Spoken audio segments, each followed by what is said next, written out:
I'd like to introduce our next speaker, Arlinda Smith. Sometimes when you think about your life, a recurring theme occurs. For Arlinda, that theme first was for her was love of trees.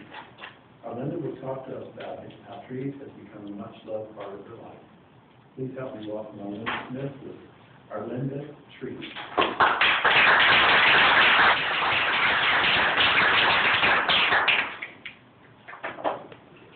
Mr. Toastmaster, fellow Toastmasters, honored guests, as I look back and review my life, I see how trees were a part of the different aspects of my life, from childhood on.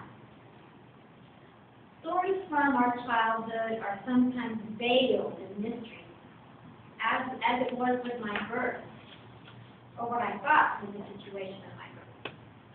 How many of you have ever visited Caldwell, Idaho? Oh, I see. Wonderful. What impressed me most about Caldwell were all the big, majestic trees around that area. It's a logging area, Idaho. Well, my parents, Bob and Natalia Avenue, A-B-I-D-O-G, had decided to move to California, where they felt that raising a family would be easier because they could earn more money. Now, Mom was 8 months pregnant at that time, and they were going to stop at my Aunt Zelma's for just a couple of days to say goodbye as they made their new pilgrimage to California to start their new life. In February, the snow was falling. There was snow all over the ground, all over those big, beautiful trees, still in February. And as they went and approached my Aunt Zelma's small home, they knocked on the door, and my Aunt Zelma opened the door along with a plate of her famous peanut butter cookies, which she made from that day forward. That's how I remember her. And they stayed for a couple of days to visit. But on that second day, Mom went into labor. And so we didn't get to California for 5 months. I came too quickly.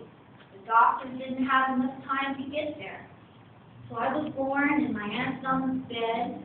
Here I was, Arlinda Avenue, 5 pounds and a month premature.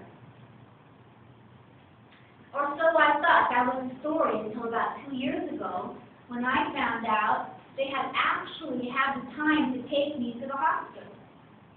Now, how could I have been so wrong about my birth for all those years? We can't say. Another story is about how I got my name. I was going to be Carlotta, but my Uncle Joe brought his new fiancée by Aunt Zelma to introduce her to all of us. My mom was so infatuated by this exotic woman, and her name, Arlinda, that she named me Arlinda. Well, the only problem with that is that Arlinda jilted my Uncle Joe and left him at the altar. We grew up with Uncle Joe and his 4 children and his wife in the same small town. But my Uncle Joe could never call me Arlinda. He always called me Arlene. So one day I asked him why. Why, Uncle Joe, do you call me Arlene? And he said, it doesn't really matter because Arlene means Arlinda in Filipino anyway. Even at that time, I kind of smirked to myself. Right? When I was in grade school, I made friends and I had a good childhood. My best friend was Judy Fester. We loved to go to the slough after a hard, heavy rain. We collect our raincoats and our rain boots and our moon pie. That's 2 cookies with marshmallow on the inside and chocolate on the outside. And we would go down to the slough. We would walk along the water, and we would look for little treasures left by the boys. And we would look at the water as it gleamed through the sunlight on those trees out there that we loved to climb.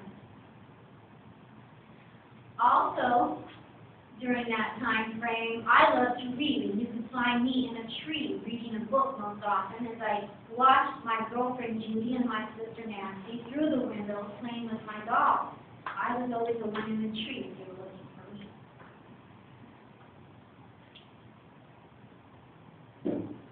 One time I was in envy of the boys who climbed the big oak tree that was out in our neighborhood, and I said, I can do that.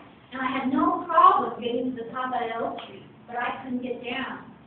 And then all the kids in the neighborhood came out there to watch the firemen. They put their big ladder up in the tree and brought me down like they would a cat.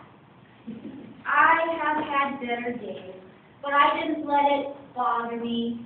And I took a tree ID class in college, and I even worked for the tree crew for Stockton, where I'm from. Now there's a question on what we're going to do since my husband Ken is semi-retired now. He sold his business. We're too old to climb those trees, but we are buying 2 binoculars with cameras.